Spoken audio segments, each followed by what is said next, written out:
La forêt de Black Hills, la malédiction de Blair Witch. Le vent glacial sifflait entre les arbres noueux de la forêt de Black Hills, portant avec lui des murmures anciens. Chaque feuille froissée, chaque craquement de branches résonnait comme un avertissement. Mia, Thomas et Ethan, trois amis passionnés de légendes urbaines, avaient décidé de documenter la vérité sur la Blair Witch. Armés de caméras, d'une lampe torche et d'une carte ancienne, ils pénétrèrent dans la forêt à la tombée de la nuit. L'air était lourd, saturé d'une odeur de mousse humide et de bois pourri. Au début, l'exploration était presque excitante. Ils riaient, plaisantaient sur les vieilles légendes et se filmaient en train de marcher sous l'épais couvert forestier. Mais à mesure que l'obscurité s'épaississait, l'atmosphère devint oppressante. Les arbres semblaient se courber, comme pour refermer la forêt derrière eux.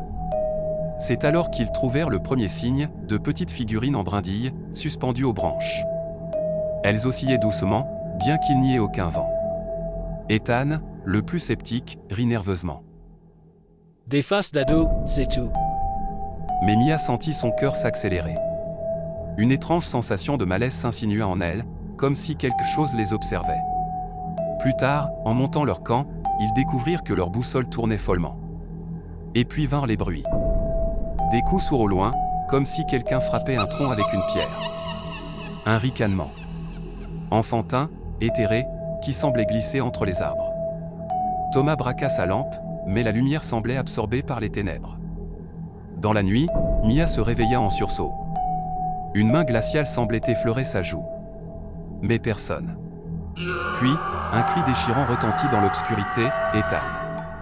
Ils coururent dans la direction du son, mais ne trouvèrent que sa caméra, abandonnée au sol.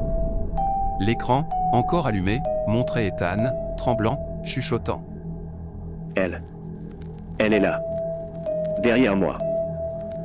Puis la vidéo se brouilla, laissant place à un dernier son, un chuchotement rauque. Affolés, Mia et Thomas tentèrent de retrouver leur chemin, mais la forêt se jouait d'eux. Ils marchèrent pendant des heures, mais revenaient sans cesse au même endroit, le camp, avec les figurines. Et la caméra d'Ethan, posée soigneusement au centre. Au petit matin, il n'y avait plus de matin. Une brume oppressante avalait la lumière, effaçant toute notion du temps. Puis, une cabane apparut, sombre et délabrée, comme arrachée à un cauchemar. La porte grinça, entr'ouverte, comme si elle les appelait. À l'intérieur, les murs étaient couverts de symboles gravés à la main. Des échos de pas résonnaient à l'étage.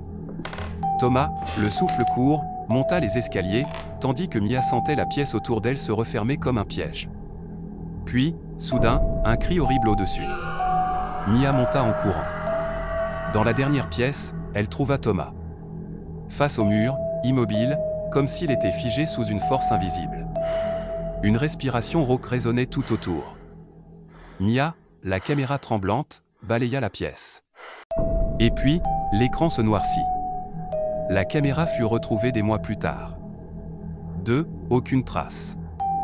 Mais sur l'enregistrement, à la toute fin, un murmure à peine audible.